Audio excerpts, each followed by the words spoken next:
Isang bulag na manghuhula na nakakakita umano ng hinaharap. Ito si Baba Vanga. Si Baba Vanga ay kilalang Bulgarian mystic at clairvoyant at sinasabing modernong Nostradamus na naging tanyag dahil sa kanyang mga sinasabing propesiya tungkol sa hinaharap. Ang tunay niyang pangalan ay Evangelia Pandeva Gusterova at ipinanganak siya noong 1911. Nabulag siya sa murang edad dahil sa isang aksidente. At mula noon ay sinasabing nagkaroon siya ng kakayahang makakita ng mga bagay na hindi nakikita ng ordinaryong tao. Ang mga sumusunod na kilalang pangyayari ay nahulaan umano ni Baba Vanga, gaya ng pag-atake noong September 11, 2001 sa 9/11. Ang pagkasawi ni Princess Diana, ang pagkakaroon ng unang African-American na presidente na si Barack Obama, at ang pagputok ng Chernobyl, at marami pang iba na tila naging makatotohan. Maraming mga tao ang naniniwala sa kanyang kakayahan, kaya marami siyang tagasunod. Siya ay nasawi noong 1996, pero kahit wala na siya, taon-taon ay may mga lumalabas na balita tungkol sa mga hula niya na tila umano naging totoo. Marami ding nagsasabi na ang kanyang mga hula ay magaganap pa lang ngayon, sa susunod na taon at susunod na henerasyon. Kaya naman sa videong ito ay ating aalamin ang 10 nakakatakot at nakakakilabot na prediksyon ni Baba Vanga sa taong 2026. Number 10. Pagkakaroon ng advanced weather manipulation. Prediction: the forces of nature will be controlled. Sinasabi raw ni Baba Vanga na ang panahon ay posibleng manipulahin ng tao. Gaya ng paglikha ng ulan, pagpapaulan ng niyebe, pagbuo ng bagyo, o pagkontrol sa tagtuyot. Sa panahon ngayon, hindi na ito malayong mangyari. May mga haka-haka na may ilang bansa na raw ang gumagamit ng teknolohiyang tulad ng cloud seeding, geoengineering, at mga proyekto gaya ng HAR na sinasabing may kakayahang baguhin ang mga atmospheric conditions. Hindi lang mga climate disasters gaya ng biglaang pagbaha, sobrang init o pagkatuyot sa mga pananim, kundi pati na rin geopolitical conflicts. Isipin mo paano kung isang bansa ang pagbintangan na sila ang may kagagawa ng isang malawakang bagyo o tagtuyot. Sa panahon ng matinding kompetisyon sa pandaigdigang kapangyarihan, ang kakayahang baguhin ang panahon ay pwedeng gawing sandata isang silent weapon na maaaring makapinsala sa ekonomiya, kalikasan at buhay ng milyon-milyong mga tao. Number 9. Pagkawala ng halaga ng pera, paglipat sa digital currency. Prediction: money will lose its value and a new form will arise. Parang sinasabi niya na mawawala ang halaga ng physical money.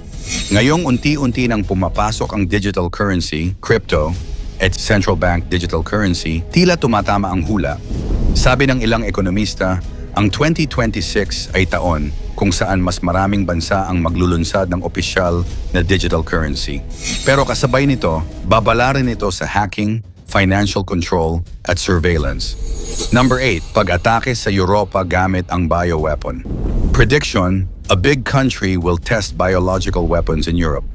Isang malupit na prediction na isang bansa raw ang mag-eeksperimento o gagamit ng biological weapon. Sa gitna ng geopolitical tension at paglabas ng mga classified documents tungkol sa lab leaks, may mga naniniwala na posibleng ito sa mga bansang may history ng biological research. Ito raw ay magdudulot ng panibagong panic at health crisis. Number 7. Pagkawala ng moralidad ng tao. Prediction: people will stop distinguishing good from evil. Ayon kay Baba Vanga, dumarating na ang panahon kung saan nawawala na ang moral compass ng sangkatauhan. Mapapansin ito sa social media, fake news, cancel culture, at desensitized na mga tao sa karahasan. Sa 2026, maaaring tumaas pa ang mga issues sa mental health, identity crisis, at mga extreme ideology. Number 6. Paglitaw ng bagong energy source mula sa kalikasan. Prediction: a new energy source will be discovered in nature. May mga scientists na nagtuturo sa nuclear fusion, zero-point energy, or hydrogen-based fuels. Kung mangyari ito sa 2026, ito ang maaaring maging energy revolution na papalit sa fossil fuels. Positibo ito, pero babala rin pag-aagawan ito ng mga makapangyarihang bansa. Number 5. Global water shortage. Prediction: water will become more precious than gold. Ayon umano sa hula ni Baba Vanga, pagsapit ng taong 2026, posibleng danasin ng mundo ang isang matinding kakulangan sa malinis na tubig. Sa kasalukuyang datos mula sa United Nations, tinatayang bilyon-bilyong tao na ang wala pa ring access sa ligtas na inuming tubig, at kung magpapatuloy ang ganitong trend, baka nga tama si Vanga, baka dumating ang panahon na mas mahal pa ang tubig kaysa sa ginto. Ang kakulangan sa tubig ay hindi lang simpleng inconvenience. Maaari itong magdulot ng malawakang krisis, posibleng magkaroon ng mass migration, kung saan ang mga tao ay mapipilitang lumikas mula sa mga tuyot at tigang na lugar. Maaari ring magdulot ito ng gulo at kaguluhan sa mga bansang mag-aagawan sa natitirang supply ng tubig. At syempre, apektado rin ang agrikultura na magtutulak sa pagtaas ng presyo ng pagkain at iba pang pangunahing bilihin. Sa kasalukuyang data ng United Nations, bilyon-bilyong tao ang kulang sa malinis na tubig. Maaring magsanhi ito ng migration, conflict at pagtaas ng presyo sa pagkain at kalakal. Number 4, pagkakaroon ng space disaster o asteroid threat. Prediction, a celestial body will threaten the Earth. Tila may babala siya ukol sa isang malaking space object na magiging banta sa mundo. May mga report mula sa NASA na patuloy ang monitoring sa mga near-Earth objects. Habang maliit ang tsansa, sinasabing ang 2026 ay posibleng magdala ng surprise cosmic event.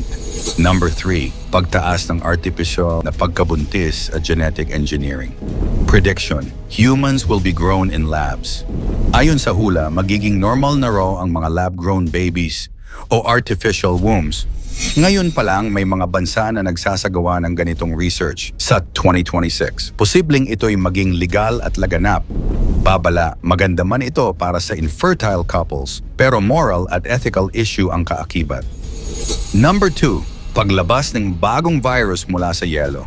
Prediction, ancient virus will emerge from the ice. Ayon umano kay Baba Vanga, isang sinaunang virus ang muling lalabas mula sa yelo. Isang invisible threat na matagal nang natutulog sa ilalim ng permafrost.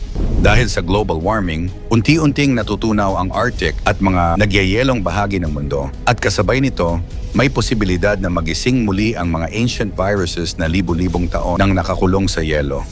Hindi ito malayong mangyari dahil ayon sa mga scientifico, may mga na-recover na silang prehistoric bacteria and virus mula sa mga samples ng permafrost. At ang ilan dito ay buhay pa rin.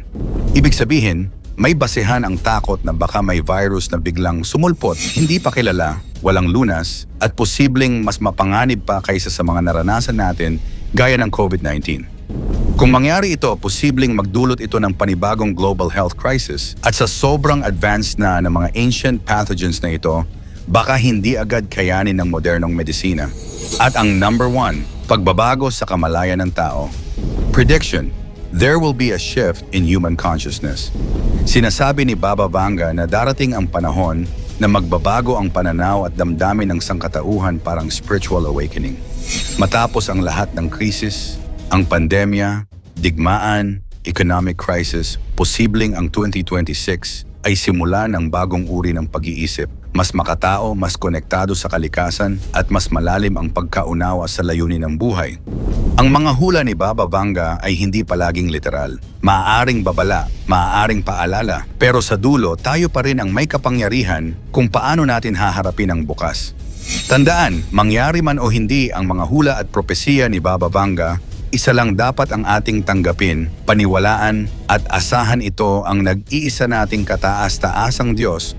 Ikaw, ano ang masasabi mo sa mga hula ni Baba Vanga? Magkatotoo kaya ang mga ito? Or isang huwad na panghuhula? Ikomento mo naman ito sa ibaba. Paki-like ang ating video, mag-subscribe at i-share mo na rin sa iba.